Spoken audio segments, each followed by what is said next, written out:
Hey there. So, the last couple of years, I've really gotten into the philosophy of Taoism. Not that I know a lot about it, but, I know the general idea, and it really fits at this point in my life, especially. And the origin story of Taoism is a very Taoist story. We don't know if it's true or not, probably not, but it just encapsulates what Taoism is about, how Taoism came into being. And it's a story of Lao Tzu. He works as an archivist, not an activist, not an organizer, not nobody destined who's going to be like the founder of a philosophy or religion. He's just an archivist, a highfalutin librarian, right? And he works his whole career as an archivist, and retires, and he's heading off into the mountains into his retirement. And he's at this crossing where he starts talking to this border guard, and the guard realizes that he's talking with an educated man, and is kind of fascinated by him. And so he asks if he wouldn't mind just staying the night and writing down some of his thoughts. And so Lao Tzu, he stays the night, and he writes the Tao Te Ching. And in the morning, he hands it to the guard, and he's on his way. And that becomes the foundation of a philosophical way of life for many people. And it's a very Taoist story in that, Taoism is about going with the flow, right? Not forcing anything, doing what is asked of you in the moment, and surrendering the outcome. And so Lao Tzu doesn't force anything. He does what is asked of him in the moment. Somebody asks him to write down his thoughts. He writes them down. He hands them over. He's on his way. He never thinks about it again. And all of his years as an archivist prepared him for this moment without him even knowing it. And so,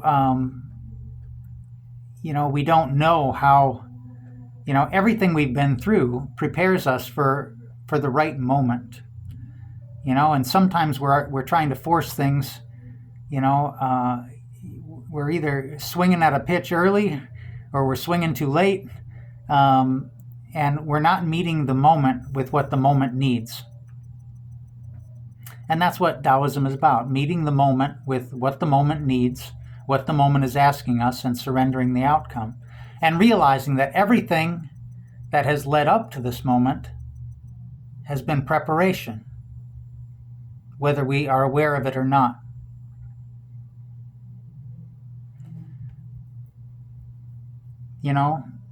In the Christian tradition, we talk about, in the Greek, there's two words for time that I'm familiar with. One is chronos, and one is kairos. And chronos is clock time. It's so that you can meet people at 2:00 at the coffee shop or something. That's the chronos. But kairos is the right time. Like fruit falling from the tree of its own accord, without having to force it. It falls when the time is right. You can't put it on a calendar, And we try to force so much of what is supposed to be kairos time into chronos time. And when we force things, they don't work. And when the time is right for anything, it happens so naturally, like fruit falling from the tree of its own accord. The time is right, it falls. for whatever reason, I was kind of thinking about that today as I was reflecting on the readings today and yesterday, the last couple of days. Jesus is appearing to his disciples, and after convincing them that he's really alive, he says the similar thing. It says he opens their minds to understand the scriptures so that they understand why the Christ had to suffer, why the Christ had to die, why the Christ had to rise. Because in their understanding, this is all confused. They are confused. The way they thought this story was going to unfold, it did not unfold. And when the stories don't unfold the way we expect them to, it's easy for us to believe that the universe is just random and chaos and there's no meaning or purpose. And so Jesus is giving them a story. He's connecting the dots. He's showing them how the past was all preparation for the present. And it wasn't like that, like anything was wasted.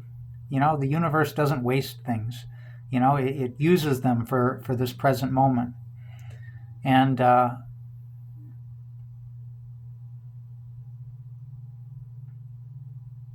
so yeah, that's kind of what I was thinking about today's reading. See you tomorrow.